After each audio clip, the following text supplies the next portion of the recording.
Radio Tehran, শুরু হচ্ছে বিশ্ব সংবাদ।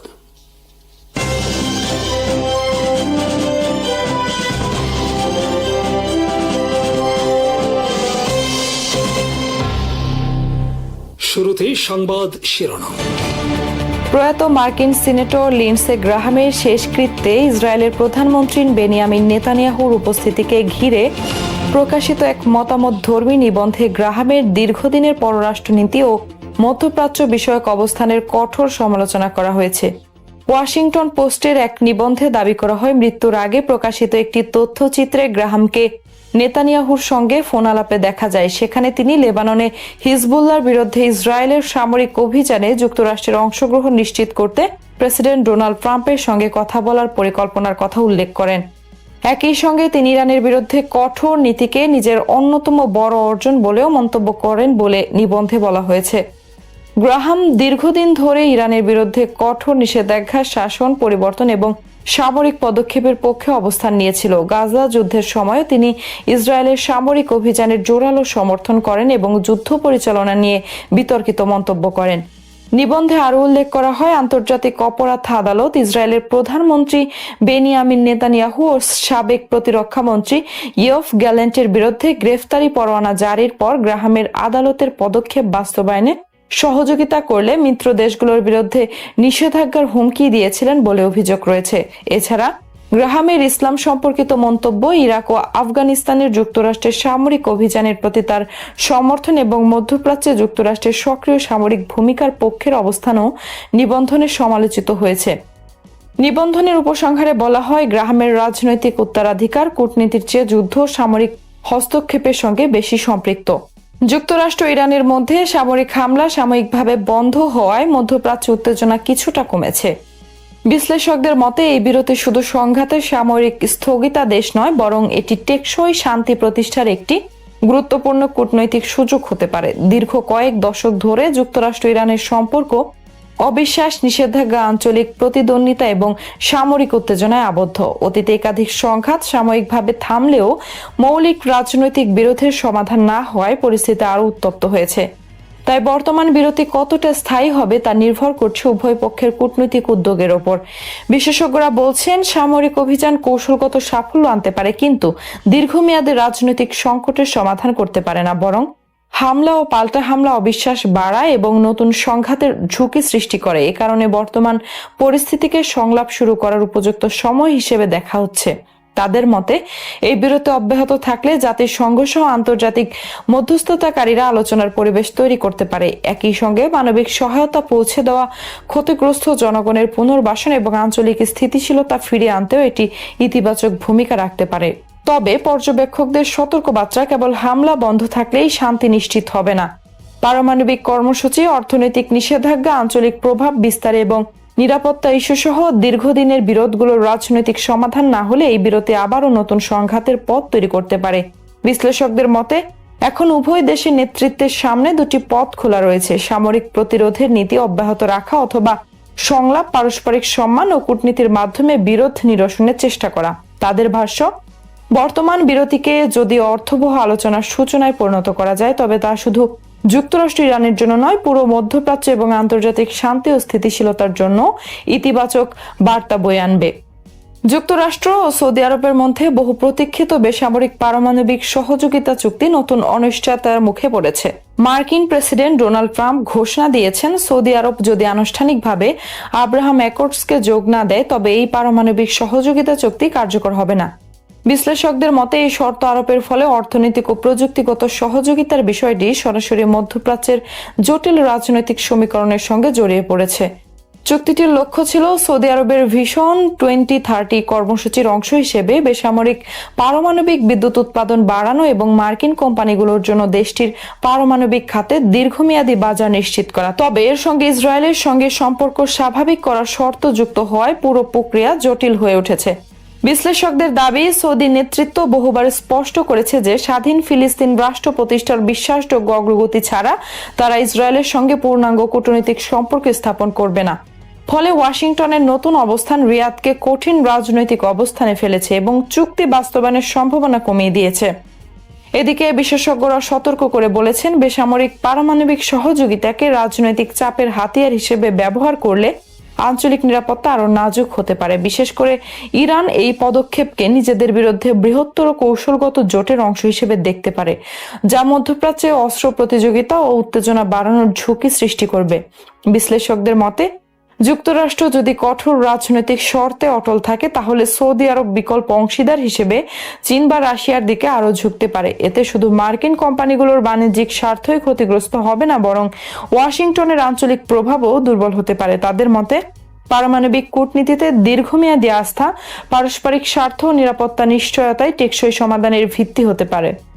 যুক্তরাষ্ট্র ও সৌদি আরবের মধ্যে বেসামরিক পারমাণবিক জ্বালানি সহযোগিতা চুক্তি মধ্যপ্রাচ্যের ভূ রাজনীতিতে নতুন মাত্রা যোগ করেছে। বিশ্লেষকদের মতে, এই চুক্তি সৌদি যুবরাজ মোহাম্মদ বিন সালমানের জন্য একটি বড় কূটনৈতিক সাফল্য। এমন ধারণা রয়েছে যে যুক্তরাষ্ট্র সহযোগিতা না করলে সৌদি আরব চীন, পাকিস্তান বা রাশিয়ার সঙ্গে পারমাণবিক কর্মসূচিতে এগিয়ে যেতে পারত, যা ওয়াশিংটনকে দ্রুত সিদ্ধান্ত নিতে প্রভাবিত করেছে। এই চুক্তির ফলে উপসাগরীয় অঞ্চলে পারমাণবিক প্রতিযোগিতা আরো তীব্র হতে পারে। একই সঙ্গে এটি সৌদি আরবের এমবিএস এবং সংযুক্ত আরব আমিরাতের প্রেসিডেন্ট মোহাম্মদ বিন জায়েদের মধ্যকার ক্রমবর্ধমান প্রতিদ্বন্দ্বিতাকেও সামনে এনেছে। একসময় ইয়েমেন যুদ্ধ, কাতার অবরোধ এবং আরব বসন্ত পরবর্তী আঞ্চলিক নীতিতে তারা ঘনিষ্ঠভাবে কাজ করলেও এখন অর্থনীতি, জ্বালানি এবং আঞ্চলিক নেতৃত্বের প্রশ্নে দুই দেশের অবস্থান ভিন্ন। সৌদি আরবের ভিশন 2030 কর্মসূচির মাধ্যমে রিয়াদকে আঞ্চলিক ব্যবসা ও বিনিয়োগের কেন্দ্র হিসেবে গড়ে তোলার চেষ্টা দুবাইয়ের দীর্ঘদিনের প্রভাবকে চ্যালেঞ্জ করছে। অন্যদিকে আমিরাত বৈশ্বিক বাণিজ্য ও কৌশলগত অংশীদারিত্বের ওপর জোর দিয়ে নিজেদের অবস্থান শক্তিশালী করার চেষ্টা করছে। ওপেক নীতিতেও মতবিরোধ বেড়েছে, যা ভবিষ্যতে তেলের বাজারে মূল্যযুদ্ধের আশঙ্কা তৈরি করছে। বিশ্লেষকদের মতে, উপসাগরীয় সহযোগিতা পরিষদ ক্রমেই বিভক্ত হয়ে পড়ছে। বাহরাইন ও কুয়েত আমিরাতের দিকে ঝুঁকতে পারে, আর কাতার ও ওমান সৌদি আরবের সঙ্গে ঘনিষ্ঠ সম্পর্ক বজায় রাখতে পারে। একই সঙ্গে সৌদি আরব তুরস্ক ও পাকিস্তানের সঙ্গে সম্পর্ক জোরদার করছে। বিপরীতে আমিরাত যুক্তরাষ্ট্র ও ইসরায়েলের সঙ্গে সহযোগিতা আরো গভীর করছে। পর্যবেক্ষকদের ধারণা, আগামী বছরগুলোতে এমবিএস ও এমবিজেড এর এই প্রতিদ্বন্দ্বিতা মধ্যপ্রাচ্যের অর্থনীতি, জ্বালানি বাজার এবং কূটনীতিতে গুরুত্বপূর্ণ প্রভাব ফেলবে। একই সঙ্গে যুক্তরাষ্ট্র, চীন ও রাশিয়ার ভূমিকাও এই প্রতিযোগিতার গতিপথ নির্ধারণে গুরুত্বপূর্ণ হয়ে উঠতে পারে।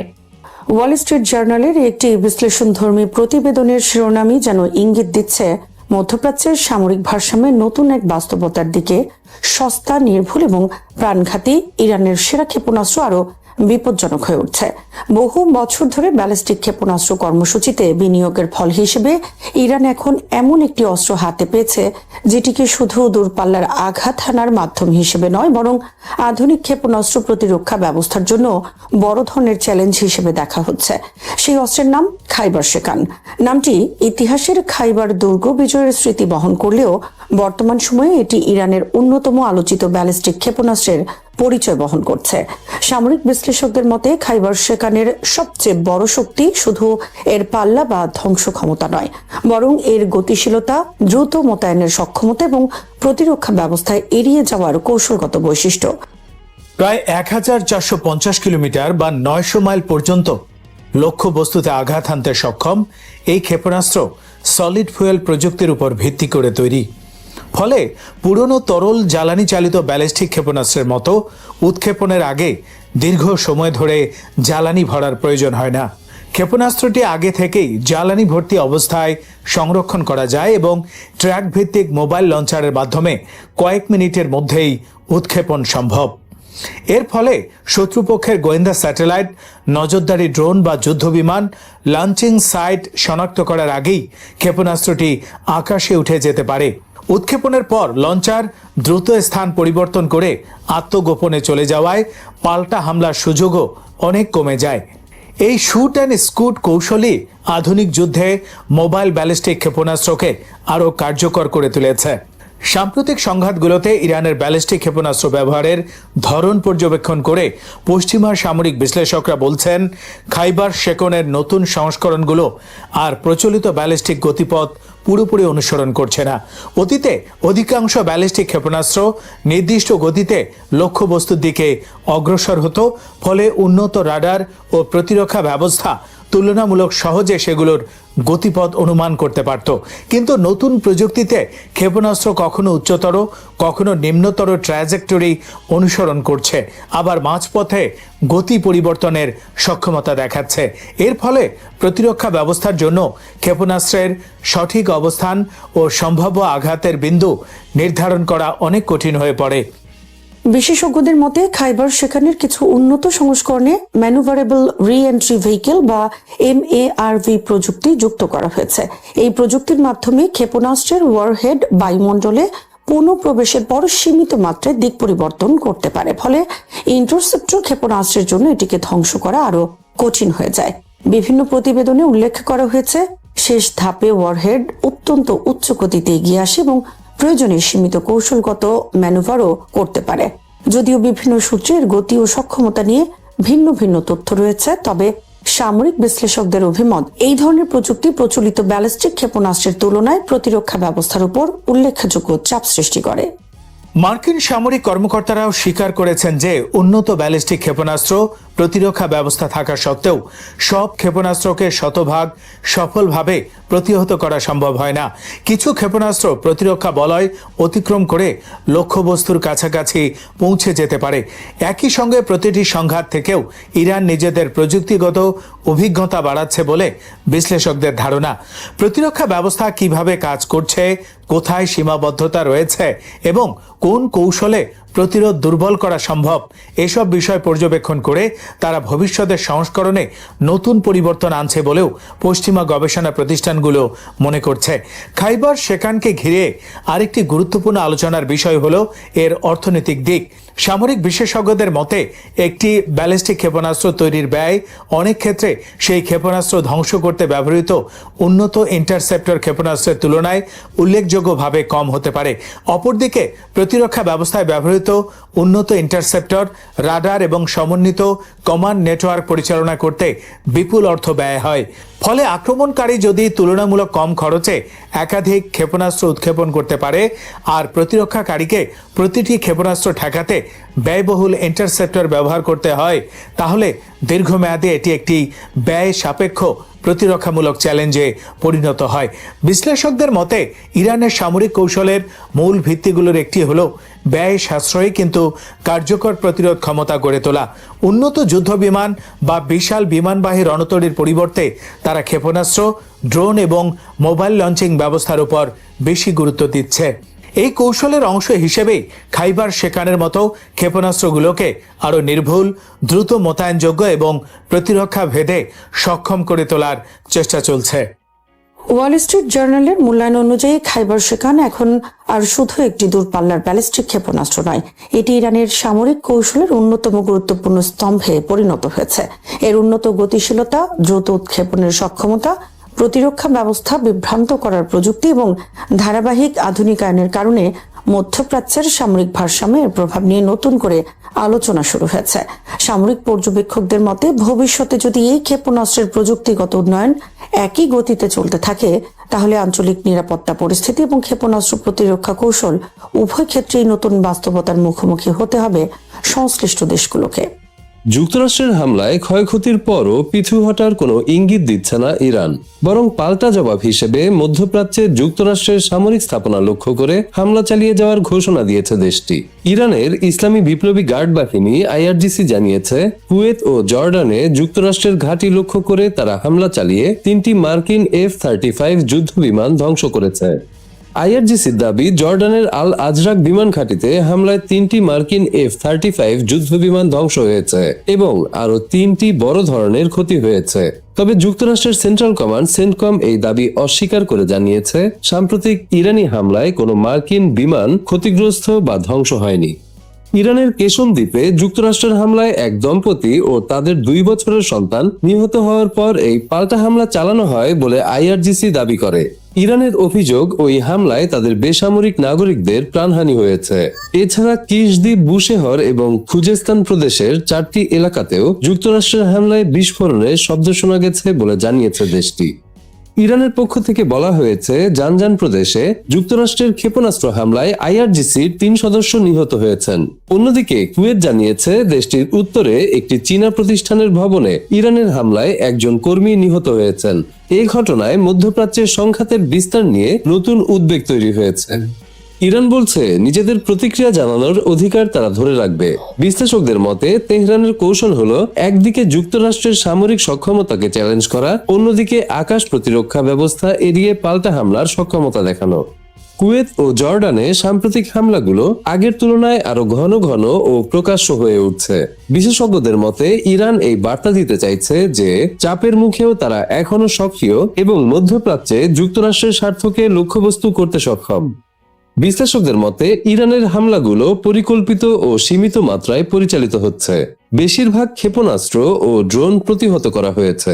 তবে একই সঙ্গে এসব হামলা দেখিয়েছে জর্ডানে থাকা যুক্তরাষ্ট্রের সামরিক স্থাপনাগুলো ইরানের নাগালের বাইরে নয়। এদিকে ইরান যুক্তরাষ্ট্রের সামরিক কর্মকাণ্ডে সহযোগিতা না করার জন্য বিভিন্ন দেশকে সতর্ক করছে। ইরানের পররাষ্ট্রমন্ত্রী আব্বাস আরাকচি বুলগেরিয়ার পররাষ্ট্রমন্ত্রীর সঙ্গে আলোচনায় দেশটির একটি বিমান ঘাঁটি যুক্তরাষ্ট্রকে ব্যবহারের অনুমতি দেওয়ার খবর নিয়ে উদ্বেগ জানিয়েছেন। তেহরানের দাবি বুলগেরিয়া জানিয়েছে তারা এই সংঘাতে অংশ নেবে না এবং কূটনীতি ও উত্তেজনা কমানোর পথকে সমর্থন করবে। একই সময়ে ইরান হরমুজ প্রণালী নিয়ে ওমানের কর্মকর্তাদের সঙ্গে আলোচনা চালিয়ে যাচ্ছে বলেও জানিয়েছে দেশটির পররাষ্ট্র মন্ত্রণালয়। অন্যদিকে ইরাকের সামরিক বাহিনী জানিয়েছে সাম্প্রতিক হামলাগুলো ইরাকি ভূখণ্ড থেকে চালানো হয়েছে এমন কোনো প্রমাণ তারা পায়নি।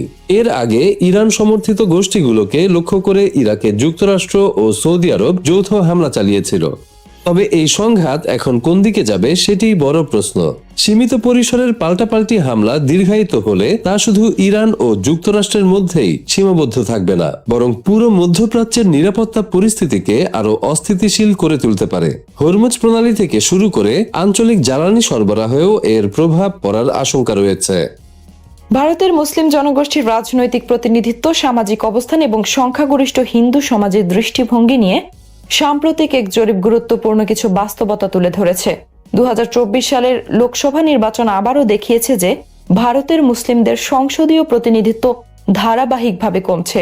2019 সালে লোকসভায় মুসলিম সংসদের হার ছিল 4.6%, যা 2024 সালে কমে দাঁড়িয়েছে 4.4%। অথচ 2011 সালের জনগণনা অনুযায়ী ভারতের মোট জনসংখ্যার 14.5%ই মুসলিম। শাসক দল ভারতীয় জনতা পার্টি এবং তাদের জোট এনডিএ এর মনোনীত কোনো মুসলিম প্রার্থী এবার নির্বাচিত হননি। বিরোধী জোট ইন্ডিয়া মুসলিম প্রার্থী তুলনামূলক বেশি দিলেও তাদের নির্বাচিত সাংসদদের মধ্যে মুসলিমদের অংশ মাত্র 7.9%। আরো তাৎপর্যপূর্ণ বিষয় হলো 2019 সালের সরকারের রাজ্যসভার সদস্য মুখতার আব্বাস নকভি একমাত্র মুসলিম মন্ত্রী ছিলেন, কিন্তু বর্তমান সরকারের কোনো মুসলিম প্রতিনিধি নেই। এই বাস্তবতার পেছনে হিন্দু সংখ্যাগরিষ্ঠের দৃষ্টিভঙ্গি এবং মুসলিমদের নিজেদের মূল্যায়ন কিভাবে কাজ করেছে তা বোঝার জন্য ইন্ডিয়ান মুসলিমস প্রজেক্টের আওতায় একটি বিস্তৃত জরিপ পরিচালিত হয়। সায়েন্সেস পো, প্রিন্সটন বিশ্ববিদ্যালয় এবং কলম্বিয়া বিশ্ববিদ্যালয়ের গবেষকদের উদ্যোগে পরিচালিত এই প্রকল্পের জরিপটি 2024 সালের মার্চ-এপ্রিল মাসে সিএসডিএস পরিচালনা করে। ভারতের 19টি রাজ্যের 10,019 জন ভোটারের ওপর বহু স্তর বিশিষ্ট র্যান্ডম নমুনা পদ্ধতিতে এই জরিপ চালানো হয়, যা দেশের ভোটারদের প্রতিনিধিত্বমূলক চিত্র তুলে ধরে। জরিপে দেখা যায় হিন্দু সমাজের একটি উল্লেখযোগ্য অংশের মধ্যে মুসলিমদের প্রতি অবিশ্বাস বিদ্যমান। প্রায় 27% হিন্দু উত্তরদাতা মনে করেন মুসলিমরা অন্যদের মতো বিশ্বাসযোগ্য নয়। দলিত ও আদিবাসী হিন্দুদের মধ্যেও এই ধারণা যথাক্রমে 28.7 ও 31%। তবে সামাজিক পরিচয় চেয়ে ভৌগোলিক পার্থক্য এখানে বেশি গুরুত্বপূর্ণ। দক্ষিণ ভারতে মাত্র 13% উত্তরদাতা মুসলিমদের বিশ্বাসযোগ্যতা নিয়ে সন্দেহ প্রকাশ করলেও হিন্দি ভাষাভাষী অঞ্চলে এই হার 27% এবং পশ্চিম ভারতে 20%। একই ধরনের প্রবণতা দেশপ্রেমের প্রশ্নেও দেখা যায়। প্রায় 26% হিন্দু মনে করেন মুসলিমরা অন্য ভারতীয়দের মতো দেশপ্রেমিক নন। দক্ষিণ ভারতে এ ধরনের ধারণা তুলনামূলক কম হলে উত্তর ও হিন্দি বলয়ে তা অনেক বেশি। এই মনোভাবের সঙ্গে দীর্ঘদিনের একটি ধারণাও জড়িত। মুসলিমরা রাষ্ট্রের কাছ থেকে অতিরিক্ত সুবিধা বা তোষণ পেয়ে থাকে। জরিপে দেখা যায় 47% হিন্দু মনে করে মুসলিমদের অযথা প্রশ্রয় বা বিশেষ সুবিধা দেওয়া হয়। যদিও বিভিন্ন গবেষণা বলছে ভারতের মুসলিমরা শিক্ষা, কর্মসংস্থান, আবাসন এবং অর্থনৈতিক ক্ষেত্রে ক্রমাগত প্রান্তিক হয়ে পড়েছেন। তবু এই বাস্তবতা সংখ্যাগরিষ্ঠ জনগোষ্ঠীর ধারণাকে খুব বেশি প্রভাবিত করতে পারেনি। এই মনোভাবের প্রতিফলন সংরক্ষণ বা রিজার্ভেশন প্রসঙ্গেও দেখা যায়। 22% হিন্দু মনে করেন সংরক্ষণের সুবিধা শুধু হিন্দুদের জন্য হওয়া উচিত। বিপরীতে 71% মুসলিম চান হিন্দু ও মুসলিম উভয় সম্প্রদায় সংরক্ষণের সুযোগ পাক। তবে যখন প্রশ্নটি দলিত ও মুসলিমদের সংরক্ষণ নিয়ে করা হয়, তখন হিন্দু ও মুসলিম উভয় সম্প্রদায়ের বেশিরভাগই সমর্থন জানান। অর্থাৎ দলিত মুসলিমদের বঞ্চনার বাস্তবতা অনেকেই স্বীকার করেন, কিন্তু বৃহত্তর মুসলিম সমাজের ক্ষেত্রে সেই উপলব্ধি নেই। রাষ্ট্র মুসলিমদের প্রতি বৈষম্য করে কিনা এ প্রশ্ন দুই সম্প্রদায়ের মধ্যে তীব্র মতপার্থক্য দেখা যায়। 60 থেকে 88% হিন্দু মনে করেন রাষ্ট্র মুসলিমদের সঙ্গে অন্যায় আচরণ করে না। বিপরীতে 43% মুসলিম বিশ্বাস করেন তারা রাষ্ট্রের বৈষম্যের শিকার। নিরাপত্তার ক্ষেত্রেও একই চিত্র। 53.8% মুসলিম মনে করেন তারা অন্য নাগরিকদের মতো নিরাপদ নন এবং 11% মনে করেন তারা মোটেও নিরাপদ নন। কিন্তু অধিকাংশ হিন্দু বিশ্বাস করেন মুসলিমরা অন্যদের মতোই নিরাপদে বসবাস করছেন। জরিপে আরও দেখা যায় হিন্দুদের সঙ্গে মুসলমানদের সামাজিক যোগাযোগও সীমিত। মাত্র অর্ধেক হিন্দুর একজন মুসলিম বন্ধু রয়েছে। দক্ষিণ ভারতে এই হার 65.9% হলেও হিন্দি বলয়ে তা মাত্র 50.6%। অর্থাৎ যেখানে সামাজিক যোগাযোগ কম, সেখানে অবিশ্বাস ও নেতিবাচক ধারণাও তুলনামূলক বেশি। রাজনৈতিক প্রতিনিধিত্বের প্রশ্নে একটি আকর্ষণীয় বৈপরীত্য উঠে এসেছে। অনেক হিন্দু মনে করেন মুসলিমদের প্রতিনিধিত্ব কম হওয়ার কারণ তাদের দক্ষ ও প্রতিশ্রুতিশীল নেতৃত্বের অভাব। 50% মুসলিম একই মত পোষণ করেন। 81.1% মুসলিম বিশ্বাস করেন তাদের আরও কার্যকর ও স্পষ্টভাষী নেতা প্রয়োজন। তবে একই সঙ্গে 61.8% মুসলিম মনে করেন তাদের সৎ ও যোগ্য নেতা আছেন, কিন্তু সংখ্যা খুবই কম। দক্ষিণ ভারতে মুসলিম নেতৃত্ব সম্পর্কে ইতিবাচক ধারণা উত্তর ভারতের তুলনায় অনেক বেশি। গবেষণাটি সামগ্রিকভাবে দেখা যায় ভারতের সমাজে সাম্প্রদায়িক মেরুকরণ উল্লেখযোগ্যভাবে বেড়েছে এবং এটি সবচেয়ে বেশি দৃশ্যমান হিন্দি ভাষাভাষী অঞ্চলে। মুসলিমরা নিজেদের ক্রমবর্ধমান অনিরাপদ ও বঞ্চিত মনে করছেন। অন্যদিকে অধিকাংশ হিন্দু বিশ্বাস করেন মুসলিমরা নিরাপদ, সমান সুযোগ পাচ্ছেন, এমনকি অতিরিক্ত সুবিধাও ভোগ করছেন। এই দৃষ্টিভঙ্গির পার্থক্য দুই সম্প্রদায়ের মধ্যে বাস্তবতার সম্পূর্ণ ভিন্ন উপলব্ধিকে তুলে ধরে। গবেষণায় এই মেরুকরণের পেছনে বিজেপির রাজনৈতিক বক্তব্য এবং সংঘ পরিবার দীর্ঘদিন ধরে যে সাংস্কৃতিক ও সামাজিক প্রচারণা চালিয়েছে তার প্রভাবের কথাও উল্লেখ করা হয়েছে। অযোধ্যায় রাম মন্দির নির্মাণকে অধিকাংশ হিন্দু তাদের ধর্মীয় পরিচয়কে আরও সুসংহত করার একটি গুরুত্বপূর্ণ পদক্ষেপ হিসেবে দেখেন। তবে একই সঙ্গে অধিকাংশ হিন্দু মনে করেন না যে রাম মন্দির সমাজে বিভাজন বাড়িয়েছে, বরং অনেকে বিশ্বাস করেন এটি হিন্দু মুসলিম সম্প্রীতি বাড়াতে পারে। তবে আশার দিকে রয়েছে। মাত্র 10 থেকে 16% হিন্দু মনে করেন ভারত শুধু হিন্দুদের দেশ। বিপরীতে 74 থেকে 80% মতে ভারতের সব ধর্মের নাগরিকদের সমানভাবে অন্তর্ভুক্ত করে। প্রায় অর্ধেক উত্তরদাতা বিশ্বাস করেন অন্য ধর্মের নেতারাও তাদের স্বার্থ যথাযথভাবে প্রতিনিধিত্ব করতে পারেন।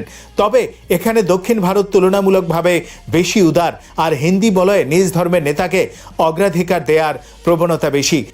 সবশেষে ভোটাধিকার নিয়ে মুসলিমদের মধ্যে এক ধরনের হতাশার চিত্র ফুটে উঠেছে। মাত্র 51.3% মুসলিম মনে করেন তাদের ভোট দেশের শাসন ব্যবস্থায় বাস্তব প্রভাব ফেলে, যেখানে উচ্চবর্ণের হিন্দুদের মধ্যে এই বিশ্বাসের হার 63.3%। যদিও 2024 সালে মুসলিম ভোটারদের ভোটদানের হার 62% উন্নীত হয়েছে, তা এখানেও জাতীয় গড়ের নিচে। 90-এর দশকের শেষ দিকে মুসলিম ভোটারদের অংশগ্রহণ জাতীয় গড়ের চেয়েও বেশি ছিল। বর্তমান পরিস্থিতি ইঙ্গিত করে যে ভারতে অনেক মুসলিম ধীরে ধীরে নির্বাচনী প্রক্রিয়ার ওপর আস্থা হারাচ্ছেন, যা দেশের গণতন্ত্র এবং অন্তর্ভুক্তিমূলক রাজনীতির জন্য একটি গুরুত্বপূর্ণ সতর্কবার্তা। শ্রোতা বন্ধুরা, বিশ্ব সংবাদে এই ছিল আমাদের সর্বশেষ আয়োজন। সঙ্গে থাকার জন্য আপনাদের সবাইকে অসংখ্য ধন্যবাদ।